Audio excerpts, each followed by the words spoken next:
Ka-chow, what's poppin' YouTube? Today we have a classic piece of American short fiction from raging racist and asexual icon H.P. Lovecraft. This story is one of those cultural milestones that everyone seems to have an opinion on, but nobody has ever actually read, sort of like, the Bible.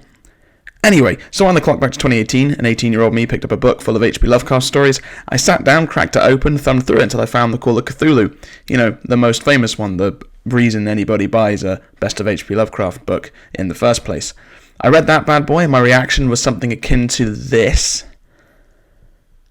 Steamboat Willie beats Cthulhu. I don't understand why they thought this was a satisfying conclusion back in the early 20th century, and I don't think it is now. But that's how the story ends. Spoiler alert.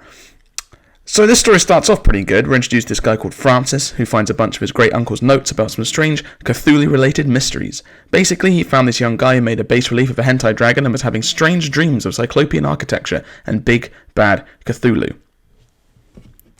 Francis does some more digging and realises that around this time, lots of people were having conspicuously similar dreams, and that all sorts of native tribes and voodoo cults and stuff were getting very active and excited.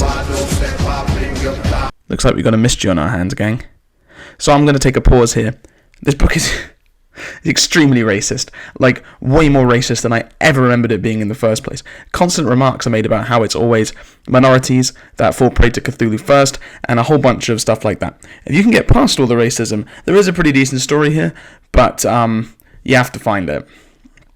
Anyway, so this guy has this thing he carved of Cthulhu which came to him in these awful dreams. He keeps going on about how under the waves there is this whopping-sunken city called Riley, and entombed within it are the dreaded Old Ones. These eldritch thugs are primeval space gods who came down from the stars eons ago and set up shop on Earth.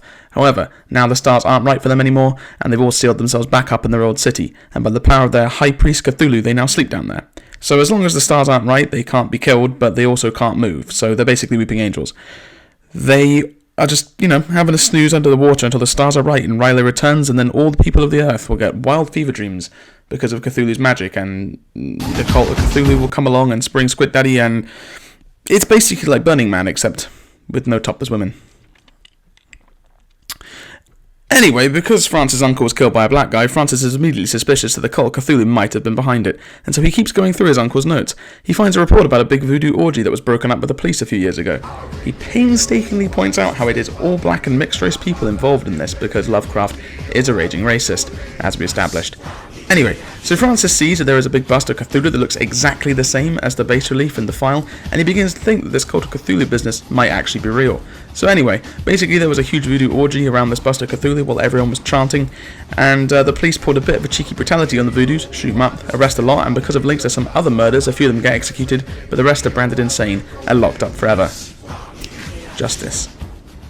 The final part of the story comes when Francis sees a scrap of paper in the Australian Times or something about this boat that came back with everyone dead or missing except for this one guy who had a statue of Cthulhu with him. So Francis does a little digging and finds out this guy got bumped off too, but finds his wife and gets a hold of his notes. Basically, this guy was riding a steamboat when they were attacked by some Cthulhu cultists. They beat them up and then went to investigate and found this spooky old island. Oh shit.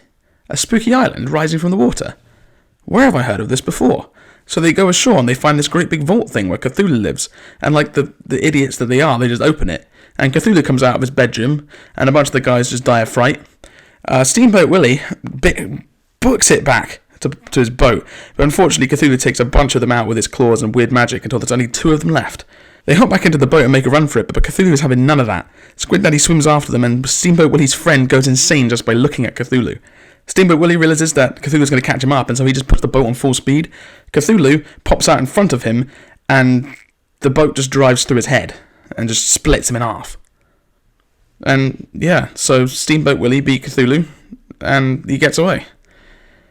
Cthulhu reforms and goes back to Riley, but then Riley just sinks for some reason that's never explained, and he gets trapped down there again. So crisis averted. I guess the stars weren't as right as we first thought they were, or something.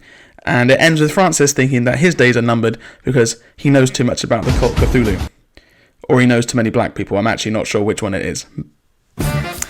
It's an alright read. It's the beginning of Cthulhu mythos, and it does build the suspense pretty well. The cult feels threatening, and for its time it is proper inventive. Unfortunately, the ending is whack, and the entire thing has, severely racist overtones. Overall, 3 out of 5, you should probably check it out if you like horror. There's no real themes to discuss here. The entire story is focused on being spooky and building a mythos, and holy hell does it succeed on doing that.